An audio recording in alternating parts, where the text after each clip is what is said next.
Good morning, students. Today we shall parts of sentence from English grammar. तो आज हम पढ़ेंगे parts of sentence English grammar से। तो पार्ट्स ऑफ सेंटेंस पढ़ने से पहले हमने पढ़ा था लास्ट वीडियो में काइंड्स ऑफ सेंटेंस। अगर आपने वो वीडियो नहीं देखा है तो इस वीडियो को देखने से पहले आप वो वीडियो जरूर देखें, तभी समझ में आ जाएगा। अब सेंटेंस क्या होता है? सेंटेंस जो हम अपने विचारों की अभिव्यक्ति करते हैं किसी वाक्य के द्वारा, उसी को हम सेंटेंस कहते हैं। यानी ग्रुप ऑफ वर्ड्स, यानी शब्दों के सार्थक समूह को या मीनिंगफुल समूह को हम सेंटेंस बोलते हैं। जैसे हम इसे एक एग्जाम्पल के माध्यम से समझेंगे। The words fly in the sky। हमने ये एक वर्ड का समूह यानी सेंटेंस लिखा। सेंटेंस में दो पार्ट्स होते हैं। ये पहला फर्स्ट पार्ट्स होता है जिसे जो किसी कार्य को करता है। यानी अगर हम क्वेश्चन में कौन और किसने लगाकर क्वेश्चन करते हैं तो हमारा जवाब आता है, तो जो हमारा जवाब निकल के आता है वो क्या हो जाता है? हमारा सब्जेक्ट। इसे हम कह सकते हैं वर्ब से पहले का जो वाक्य होता है वो हमारे सब्जेक्ट का सब्जेक्ट होता है, और जो वर्ब के बाद वाला पार्ट वो प्रेडिकेट होता है।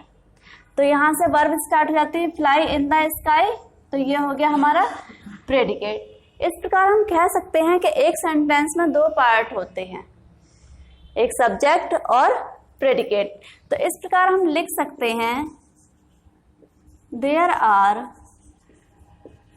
To parts of sentence. यानी सेंटेंस के दो पार्ट होते हैं। फर्स्ट सब्जेक्ट, जिसे हम बोलते हैं उद्देश्य, और सेकंड पार्ट होता है हमारा प्रेडिकेट, जिसे हम बोलते हैं विधेय।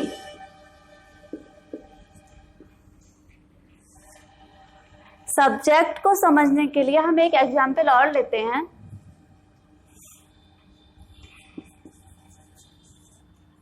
There are fruits in the basket। अब आप सोच रहे हो कि मैम आपने बताया कि जो फर्स्ट पार्ट होता है वर्ब से पहला वाला पार्ट होता है वो सब्जेक्ट होता है, बाद वाला पार्ट प्रेडिकेट होता है। तो हमारे इस सेंटेंस में क्या देयर सब्जेक्ट है? नहीं। इसके साथ मैंने एक पहचान और भी बताई थी कि हम सेंटेंस में कौन और किसने वर्ड क्वेश्चन लगाकर प्रश्न करते हैं तो जो हमारा आंसर निकल के आता है वही हमारा सब्जेक्ट होता है।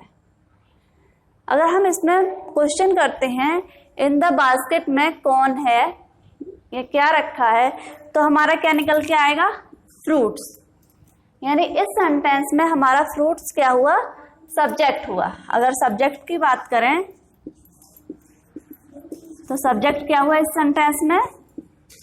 फ्रूट्स। और predicate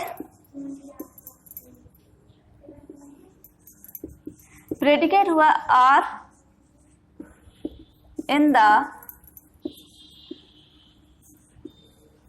basket.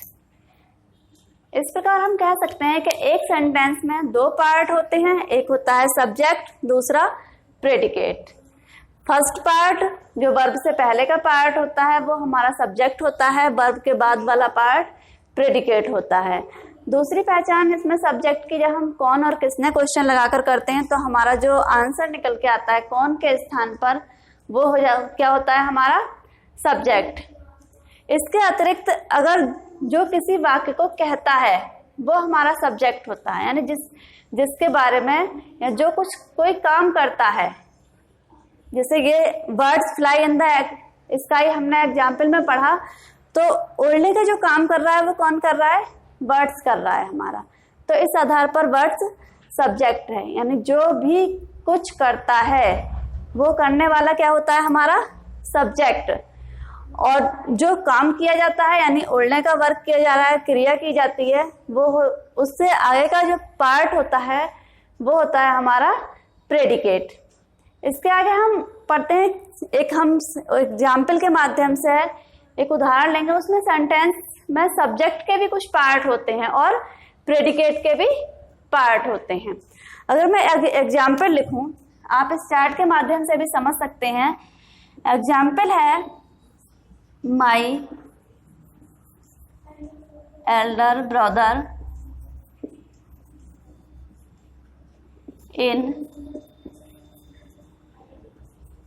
Delhi is a doctor. तो आप इस चार्ट के माध्यम से और इस एग्जाम्पल के माध्यम से मैं आपको समझाती हूँ सब part of subject and predicate.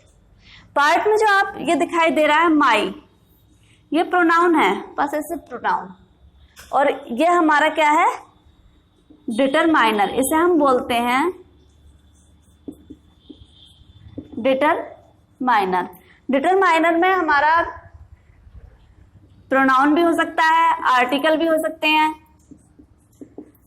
Determiner के अंतर्गत हमारे आर्टिकल भी हो सकते हैं, प्रोनाउन में इसमें डेमोन्स्ट्रेटिव प्रोनाउन यानी संकेतवाचक pronoun, article a an, the. Demonstrative pronoun में दिस, दैट, etc। तो इस तरह सब्जेक्ट में जो हमारा फर्स्ट पार्ट होता है सब्जेक्ट का, वो होता है डिटरमाइनर, और जिसमें आर्टिकल, डेमोन्स्ट्रेटिव प्रोनाउन आदि का यूज किया जाता है। सेकंड पार्ट होता है सब्जेक्ट का एडजेक्टिव। एडजेक्टिव सेकंड पार्ट होता है। ये जो एल्डर ब्रदर है, ये हमारा सब्जेक्ट का सेकंड पार्ट है, यानी एल्डर। एल्डर क्या है, हमारा एडजेक्टिव। उसके बाद में सेंटेंस यानी सब्जेक्ट का तीसरा पार्ट आता है हेड वर्ड, यानी मुख्य शब्द, जिसे हम बोलते हैं हेड वर्ड, मुख्य शब्द। फिर हमने पहला पार्ट पढ़ा डिटरमाइनर सब्जेक्ट का, दूसरा एडजेक्टिव और तीसरा हेड वर्ड। इसके बाद में चौथा आता है एडजेक्टिव फ्रेज। एडजेक्टिव फ्रेज वर्डों का वह समूह होता है जो क्वालिफाइज करता है नाउन को या एडजेक्टिव को। नाउन को एडजेक्टिव की तरह ही क्वालिफाइज करता है हमारा एडजेक्टिव फ्रेज। तो ये 4 पार्ट हुए हमारे किसके, सब्जेक्ट के। जैसा कि इस चार्ट में आप देख रहे हो, first part determiner, second adjective, फिर हेड वर्ड और ये एडजेक्टिव फ्रेज।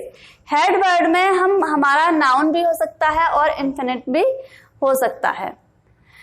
फिर हम आते हैं पार्ट ऑफ प्रेडिकेट। जो हम इसमें देखा, हमारा इज से जो स्टार्ट हुआ, यह हुआ प्रेडिकेट का पार्ट। प्रेडिकेट में इसमें इज यानी वर्ब, हमने पहले ही बताया कि जहां से हमारी वर्ब स्टार्ट हो जाती है वहीं से हमारा प्रेडिकेट स्टार्ट हो जाता है। तो इसमें इज क्या है, इज वर्ब है, यानी प्रेडिकेट का जो वर्ब है, इसमें एक तो हमें दिखाई देगा सेंटेंस में कि हमारा वर्ब होता है, और दूसरा ये ए डॉक्टर जो है, इसे हम बोलते हैं कॉम्प्लीमेंट। कॉम्प्लीमेंट। अब इसे हम और एग्जाम्पल इसके चार्ट के माध्यम से देखेंगे। फर्स्ट पार्ट सब्जेक्ट का डिटरमाइनर, सेकंड पार्ट सब्जेक्ट का एडजेक्टिव, थर्ड नाउन, प्रोनाउन या इंफिनिट, यानी इसे हम हेड वर्ड भी बोलते हैं, मुख्य शब्द। और चौथा पार्ट होता है एडजेक्टिव फ्रेज। एडजेक्टिव फ्रेज यानी शब्दों का वह समूह जो नाउन को एडजेक्टिव की तरह क्वालिफाइज करता है। और प्रेडिकेट के 2 पार्ट होते हैं। फर्स्ट पार्ट अगर केवल वर्ब है तो कोई बात नहीं, और सेकंड पार्ट होता है कॉम्प्लीमेंट। वर्ब और कॉम्प्लीमेंट प्रेडिक्ट के 2 पार्ट होते हैं। इसके अतिरिक्त इसमें भी एडजेक्टिव फ्रेज का हम यूज कर देते हैं, यानी वर्ब के बाद में जो भी सेंटेंस का भाग बचेगा वो हमारा प्रेडिकेट हो जाएगा। इसमें दूसरा एग्जाम्पल लेते हैं हम, my elder brother in Delhi is a doctor, जो मैंने आपको इस सेंटेंस के माध्यम से ये सब्जेक्ट के पार्ट समझाए। तीसरा, these blue pens in my hand are good. अब इसमें हम देख रहे हैं चार्ट में, दीज क्या है, हमारा डिटरमाइनर, और जो कि डेमोन्स्ट्रेटिव प्रोनाउन के अंतर्गत आता है। ब्लू यानी एडजेक्टिव, पेन हमारा क्या हो गया, नाउन, और एडजेक्टिव फ्रेज में इन माई हैंड। जब हमारी वर्ब स्टार्ट हो जाती है तो हमारा क्या स्टार्ट हो जाता है, प्रेडिकेट। प्रेडिकेट के आर वर्ब और गुड एडजेक्टिव, यानी हमारे प्रेडिकेट में भी एडजेक्टिव फ्रेज हो सकते हैं, पर प्रेडिकेट की जो स्टार्टिंग होती है वो हमेशा वर्ब के बाद से होती है, सब्जेक्ट की वर्ब से पहले और प्रेडिकेट की वर्ब के बाद में। हमारा third example, that beautiful child in blue dress is smiling. अब that demonstrative pronoun, beautiful adjective, child noun, in blue dress adjective phrase, और in smiling is verb, smiling भी वर्ब। इसके बाद में हम नेक्स्ट एग्जाम्पल लेते हैं, his younger brother. His possessive pronoun, younger adjective, quality बता रहा है ब्रदर की, ब्रदर हमारा नाउन, और इन मुंबई एडजेक्टिव फ्रेज, और इज हमारा वर्ब आ गया, यानी वर्ब से हमारा प्रेडिकेट स्टार्ट हो जाता है, इज वर्ब, और एन एक्टर कॉम्प्लीमेंट। तो हमने बहुत अच्छे से देखा कि हमारे जो सब्जेक्ट के पार्ट होते हैं वो कौन कौन से होते हैं, डिटरमाइनर, एडजेक्टिव, हेडवर्ड या नाउन, एडजेक्टिव फ्रेज, और जो प्रेडिकेट के पार्ट होते हैं वो होते हैं वर्ब और कॉम्प्लीमेंट। इसमें एडजेक्टिव फ्रेज भी आ सकता है आगे, यानी जो वर्ब के बाद वाला पार्ट होगा वो हमारा प्रेडिकेट का होगा। अगर हम इसे लिखित में लिखना चाहें, अगर हम इसे पार्ट ऑफ सब्जेक्ट आपको दिखाना चाहें तो वो इस प्रकार से दिखाएंगे। हमने अभी पढ़ा, आपको सेंटेंस के माध्यम से समझाया कि सब्जेक्ट के पार्ट कौन कौन से होते हैं, तो अब उन्हें एक तरफ से नोट कर लेते हैं। पार्ट ऑफ सब्जेक्ट, इसका फर्स्ट पार्ट होता है डिटरमाइनर, जिसमें हम a, an, the, this, that, etc यानी आदि का प्रयोग करते हैं। सेकंड पार्ट आता है हमारा एडजेक्टिव।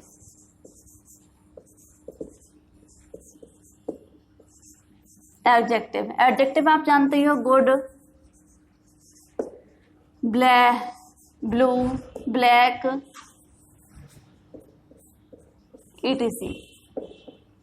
थर्ड पार्ट आता है हमारा हेडवर्ड। ये हेडवर्ड हमारा नाउन या प्रोनाउन भी हो सकता है, हेडवर्ड या नाउन, जिसमें हम लिख सकते हैं girl, boy, brother,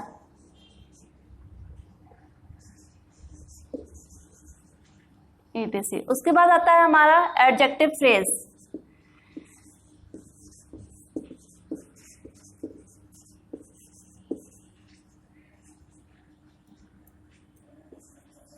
adjective phrase, adjective phrase में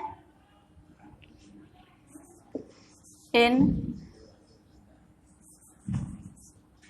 क्लास या कुछ भी स्थान या उसकी ड्रेस या कुछ भी, हम जो हमारा इसके बाद में आएगा नाउन के हेड वर्ड के बाद में, वो हमारा क्या कहलाएगा, adjective phrase.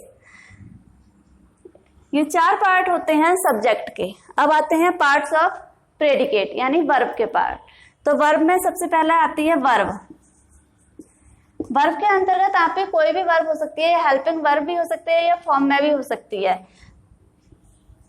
Is, am, are, has, had, या फॉर्म के रूप में अगर हम देखें तो ये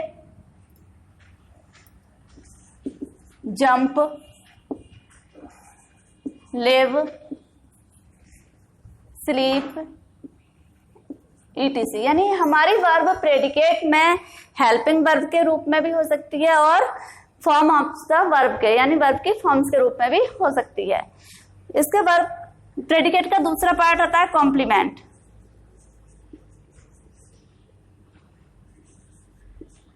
कॉम्प्लीमेंट में यानी जो आगे का वर्ड होता है उसके बारे में कुछ भी हम उसे बता सकते हैं। कॉम्प्लीमेंट हमारा सब्जेक्ट में भी हो सकता है और प्रेडिकेट में भी, यानी जो हमारा सब्जेक्ट में होगा वो वर्ब से पहले का होगा और प्रेडिकेट वर्ब से बाद का। तो इसमें भी कॉम्प्लीमेंट आ सकता है। अगर हम एग्जाम्पल के गुड हेल्थ,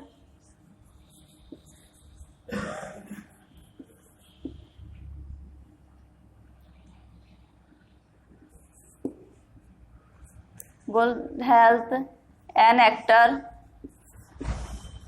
यानी आगे का वर्ड वर्ब के बाद का, वो हमारा क्या आ जाता है कॉम्प्लीमेंट में। आज मुझे उम्मीद है कि आपको ये चैप्टर पार्ट ऑफ सेंटेंस बहुत अच्छे से समझ में आ गया होगा। एक दो बार इसे देखेंगे तो आप समझ जाएंगे। इसकी एक्सरसाइज आपको PDF के माध्यम से मिल जाएगी। धन्यवाद।